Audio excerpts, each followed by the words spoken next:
इसलिए मैं एक ही चीज पे बल देता हूं, आप तय करें, आपका मन तय करे। हम अभी एकदम परफेक्ट नहीं हुए हैं, पहली बार बोध हुआ, यानी अभी हम उस अवस्था में आए हैं जिस अवस्था में वो 5 साल का बच्चा है। उसको अभी ये समझ आया कि अच्छा 2014 हम पैदा कर सकते हैं। अब उसको बोध हुआ, और पूरी दुनिया इस बात से डरती है कि ये तो 2 रुपए किलो चावल पे बिक जाते थे, ये तो थोड़ा सा इनकम टैक्स इन्हें कोई दे दे, ये उसे अपने देश की गद्दी देते थे। अंग्रेजों ने लिखा है अपनी किताबों में भाई कि जब हम इस देश में आए थे तो यहां लोग हमारा फूलों से स्वागत कर रहे थे। उन्होंने कहा कि हम इतने गिनती में कम थे, अगर एक भी पत्थर मांगता तो हम भाग जाते, लेकिन हमने किया नहीं। इसलिए समाज की सामूहिक शक्ति इतनी मैं कहता हूं सब लड़िए, जिसका दिल चाहे जो करिए। मेरी विनती, इस चुनाव से कोई लेना देना नहीं। मैं फिर कह रहा हूं, ये तो चुनाव आज की बात है, मैं 5 साल से आपसे एक ही बात कह रहा हूं। मैं वोट मांगने नहीं आऊंगा आपके पास, कभी किसी के लिए नहीं आने वाला। मैं एक ही बात कहता हूं, अपनी शक्ति का जिस दिन भी आपने सार्वजनिक प्रदर्शन करेंगे, 2014 पैदा होगा। और 2014 पैदा होगा तो दुनिया ये कह रही थी कि ये इस देश में पिछले 70 सालों में ऐसी सरकार थी, इसलिए लोगों का गुस्सा था। ये कोई हिंदू विंदू चक्कर नहीं है। ये बात अलग है कि वॉशिंगटन पोस्ट ने अपने एडिटोरियल में लिखा कि भारत में 70 साल के बाद पहली बार भारतीय सरकार बनी। ये वॉशिंगटन पोस्ट लिख रहा था। हमारे यहाँ के महान पत्रकार कहाँ लिख पाएंगे ये बेचारे, उनकी तो दुकान बंद हो जाएगी। उन्होंने नहीं लिखा, लेकिन दुनिया ने सच लिखा।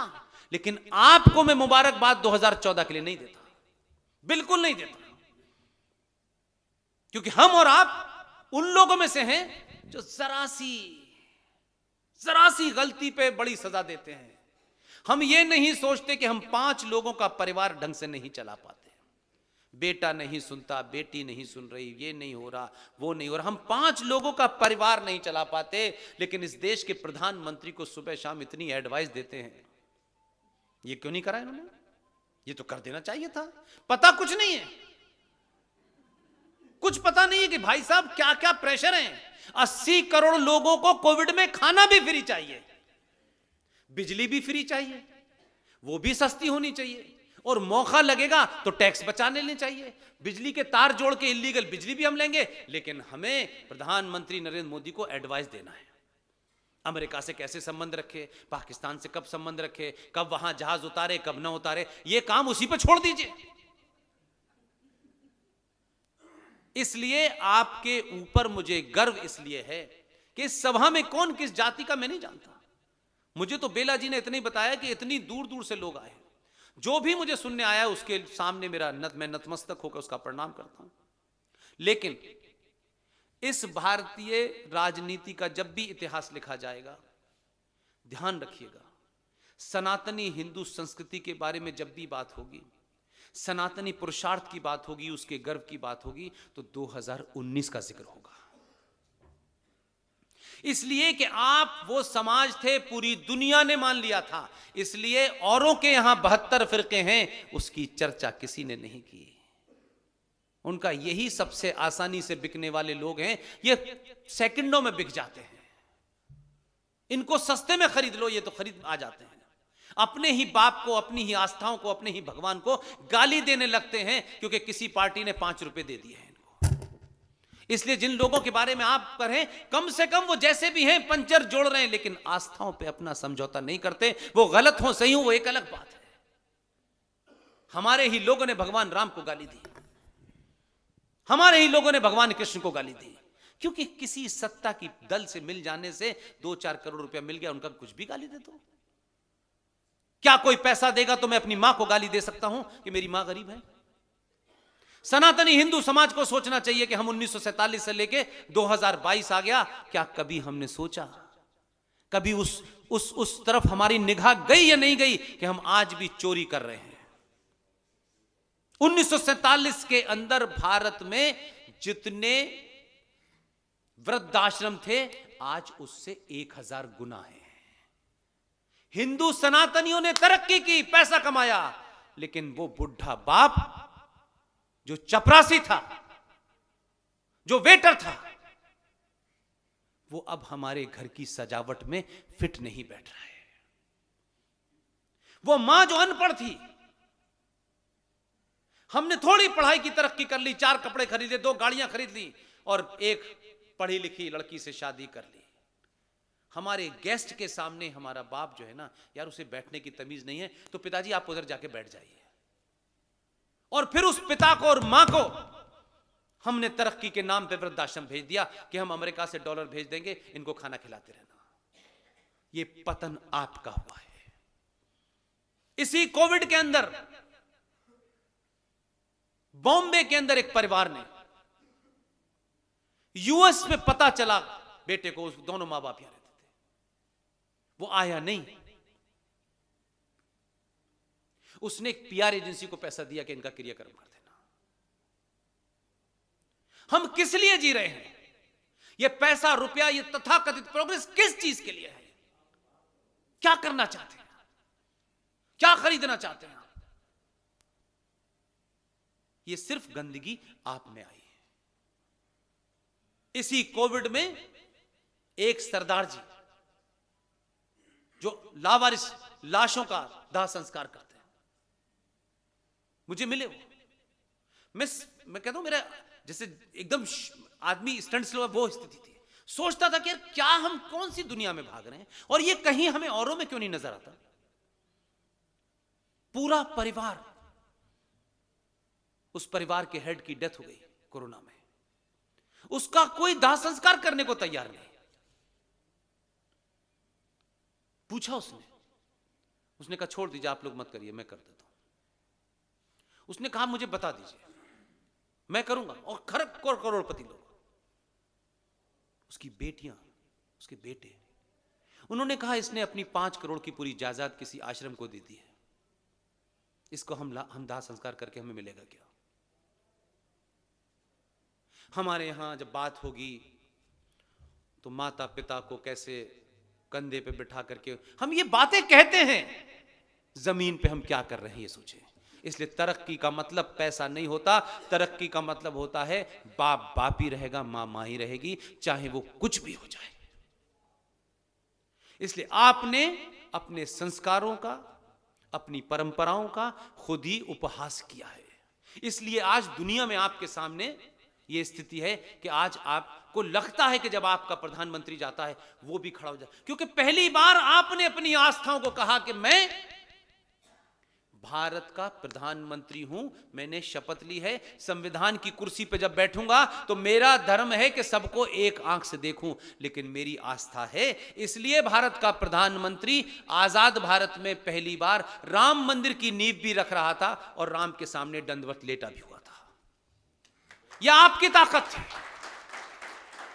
इसलिए दुनिया को लगा कि 2014 तो हो सकता है किसी भूल चूक से पैदा हो गया हो, लेकिन जब इसी स्वार्थी समाज ने 2019 में यह कहा कि हमने तब तुम्हें 283 दी थी और हम जानते थे कि 283 से 370 नहीं हटेगी, तो आपने 303 दी, तो इसी सरकार पे दबाव हुआ तो सरकार ने तमाम ताम झामों को करके उन्हीं व्यवस्थाओं में से रास्ता निकाल के 370 को भी हटाया। राम मंदिर का फैसला भी जज साहब ने कहा मैं 40 दिन में दूंगा, जो 150 साल से नहीं दे रहे थे। यह आपकी सामूहिक शक्ति का है। इस शक्ति को बनाए रखिए, इस सामूहिक शक्ति का प्रदर्शन करते रहिए। मेरा तेरा मेरी निजी लड़ाई हो जाइए, राष्ट्र बचेगा तो सब ये नीचे की बीमारियां ठीक हो जाएंगी। आप कहते हैं बीमारियां पहले ठीक करो, मैं कह रहा हूं कि बीमारी को 5 साल पालो अगर ये पुरानी हो गई है तो, लेकिन 5 साल में एक बार जब वोट देने जाना तो ये पूछना मैं ये वोट किस लिए दे रहा हूं, राष्ट्र बचाने के लिए दे रहा हूं या अपनी तनख्वाह बढ़वाने के लिए दे रहा हूं। तनख्वाह घटती रहेगी, बढ़ती रहेगी, देश टूटता रहेगा। जब आस्थाएं टूट जाती हैं, जब परंपराएं टूट जाती हैं, तो फिर आप क्या हो जाते हैं आपको पता नहीं होता। फिर आपका नाम शब्बीर कुमार भी हो जाता है, आधे तीतर आधे बटेर। फिर नैन्सी सिंह नाम हो जाता है। ये नैन्सी हैं या सिंह हैं, दो में से एक ही बात हो सकती है। तो ये हमारे यहां इसलिए हो रहा है कि हमने अपने मजबूत आधार को छोड़ करके हम पत्तों पे पानी दे रहे हैं। इसलिए जब आपका बच्चा आपके घर में खड़े होकर के सीए का विरोध करता है तो उस बच्चे की गलती नहीं है, गलती आपकी है, क्योंकि आपने अपने बच्चे को कभी बातचीत करके वो बात नहीं बताई जो बात बाहर बताई जा रही है। इसलिए बेटी बड़ी हो जाती है तो बेटी को लगता है कि ना तो माँ के पास टाइम है, कि पहले दूरदर्शन के सीरियल में सास भी कभी बहू आ रहा था तब वो वहाँ बिजी थी, और अब उसके बाद में ऐसे सीरियल आए हैं कि लगता है कि वो जब तक कथा सुनने नहीं माता जी जाएंगी तब तक उन्हें चमत्कार नहीं होगा, और माँ चमत्कार के चक्कर में बाबा के पास जा रही है। बेटी घर में एक जवान हो चुकी है, एक 20-22 साल की लड़की है, उसके मन में तरह तरह के ख्याल आते हैं। जो समाज में बदलाव हो रहा है वो भी उसके अंदर ख्याल आता है, जो फिल्मों में बदलाव हो रहा है वो भी उसके अंदर आता है। वो भी अच्छा दिखना चाहती है, वो भी किसी से बात करना चाहती है, वो भी किसी के साथ पिक्चर देखना चाहती है। माता जी को टाइम नहीं है, भाई साहब गर्लफ्रेंड को घुमाने गए हैं, पिताजी कमाने गए हैं, तो सारा ठेका उस बेटी ने ले लिया है कि मैं ही अपनी इच्छाओं को मार के घर में रहूं, तभी इस देश की परंपराएं और मेरे समाज की परंपराएं होगी। और जब वो घर से बाहर निकलती है तो ना माँ के पास समय है, ना भाई के पास समय है, ना बाप के पास समय है, तब वो किसी पंचर वाले से बात कर लेती है और कहीं से फिर गड़बड़ हो जाती है। फिर आप कहते हैं कि हम ये लव जिहाद हो गया। ये लव जिहाद नहीं है, आपके स्वार्थ ने उस बेटे को गलत रास्ते पे डाला। मैं खुश हूं उन लोगों से और कहता हूं मैं, कुछ भी हो जाए, कुछ भी हो जाए, दुनिया का बुरे से बुरा भी काम हो जाए, तब भी बेटी हो या बेटा, कुछ भी बुरा हो जाए, इंसान है, वो जाकर के अपनी मां को सच सच बता दे, आज ये हो गया है, मैंने ये कर दिया है। मेरी माओं से दरखास्त है, पिताओं से दरखास्त है कि अपने नादिरशाह होने का, डिक्टेटर होने का जरा घमंड कम करें कि आप पिताजी हैं तो कोई बहुत बड़ा एहसान नहीं है कि आप पिताजी हैं। तो पिताजी हैं तो क्या करेंगे, मतलब आप बात नहीं करेंगे? आप अपने बच्चे से कहें ये गलती बेटा मुझसे भी हुई थी, डोंट वरी, उसका कॉन्फिडेंस बढ़ेगा, दोबारा नहीं करेगा। फिल्म दिखाने बेटी को आप नहीं जाएंगी, पिताजी नहीं जाएंगे, तो भाई नहीं जाएगा, तो वो बेटी फिल्म किसके साथ देखेगी भाई? उसे फिल्म नहीं देखनी चाहिए। क्यों? बेटे को ही देखनी चाहिए, बेटी को भी देखनी है फिल्म, तो कैसे जाएगी वो? उसका इंतजाम आपको करना है। इसलिए उत्तर प्रदेश के वेस्टर्न यूपी में चुनाव चल रहा है, किसी को नहीं पता इसी वेस्टर्न यूपी के अंदर एक मां ने अपनी बेटी को इतना पुरुषार्थ उसके अंदर जगा दिया कि उस गुर्जरी ने, जो सहारनपुर में पैदा हुई थी, उसने यादवों, ठाकुर, सबकी 40,000 महिलाओं के जत्थे ने, जो बॉलीवुड में तैमूर पैदा हो रहे हैं, उस तैमूर लंगड़े को मार मार के भगा दिया था। 40,000 महिलाओं का गढ़ था, वो सेना बनाई थी एक महिला ने, और सब कास्ट के लोग थे उसके अंदर। ये बदकिस्मती है कि आज हमारी बेटियां तैमूर की अम्मी को ही सुंदरता का प्रतीक मानती हैं। इसलिए इन बेटियों को मैं और आप नहीं बताएंगे, इनसे बात नहीं करेंगे। इनके अंदर कई सारे सवाल हैं, होने चाहिए, क्योंकि संचार क्रांति हुई है, इनके पास इंफॉर्मेशन इतनी है कि आप पे सवाल होंगे। आज के बच्चे को पिता की जरूरत ही नहीं है, जो हमें जरूरत होती थी कि पिताजी फला देश की राजधानी क्या है आप बताइए, या फला चीज, उसको जरूरत ही नहीं है। उसे पिता की सिर्फ एटीएम कार्ड के लिए जरूरत रह गई है, बाकी साहब तो काम कर ही रहे, उसके पास इंफॉर्मेशन है। ऐसे ही बेटियों के पास भी इंफॉर्मेशन है भाई। माएं अगर उनसे बात नहीं करेंगी तो अपने दिल की बात कहेंगी किससे? इसलिए मां से बात करेंगी तो मां बताएगी कि सुंदरता की पहचान तैमूर की अम्मी नहीं होती, बाहुबली की देवसेना होती है। इस मातृभूमि सेवा ट्रस्ट को और आप सब लोग इन पे निगाह रखेंगे। मैं मजाक नहीं कर रहा, मैं सीरियस कर रहा हूं। इंसान के अंदर कमजोरियां होती हैं, लेकिन इंसान एक ही चीज से डरता है, यार मैं सड़क पे निकलूंगा तो समाज को अगर मेरी ये गलत बात पता चल गई तो मैं मुंह दिखाने लायक नहीं रहूंगा। इसलिए इनको मातृभूमि सेवा संघ के ट्रस्ट की मालकिन, संस्थापक, अध्यक्ष जो ये काम करना चाहती थी, इन्होंने जब पूछा कि मुझे क्या करना, तो मैंने कहा आप एक ही काम करिए। आप कथा जो करती हैं वो आपका वो मामला है जिसमें मेरी कोई रुचि नहीं है, क्योंकि मैंने कथा के कैरेक्टरों को नहीं पढ़ा है, मैंने कुरान शरीफ पढ़ा है। उसमें कोई भगवान नहीं है, उसमें छोटे भाई का पजामा बड़े भाई का कुर्ता है, इसलिए वहां बात ही अलग है मामला। वो चैप्टर ही अलग है, उस पर मैं जाना नहीं चाहता। उस पर जाऊंगा तो 2-3 घंटे और बोल दूंगा मैं आपको। मेरा सिर्फ इनसे कहना यह है कि आज के दौर में ये शुरू कर रही हैं, इसे करें, इसका जो आध्यात्मिक तत्व है वो उसको रखें, लेकिन लगातार इस बात की निगाह रखें कि ये अपने पथ से हटे नहीं। इनकी कथा में कभी भी मौला आ गया और अली भी आ गए तो फिर मैं बजरंग बली हो जाऊंगा। मैंने इसलिए नहीं कहा, ये अच्छी हैं, समझदार हैं। जब इन्होंने मुझसे पूछा तो किसी कारण से पूछा होगा। मैं ये जानती है कि मैं तो इनसे कहता नहीं कि फलानी चौपाई आपको बताना है, मुझे तो पता नहीं, चारपाई के अलावा मुझे चौपाई का पता नहीं कभी। मैंने इनसे ये जरूर कहा कि आप आज के दौर की युवाओं का चेहरा हैं, आप साथ साथ साइंटिफिक चीजें बताइएगा और कोशिश ये कीजिएगा कि अपने साथ ऐसे लोगों को जोड़िएगा।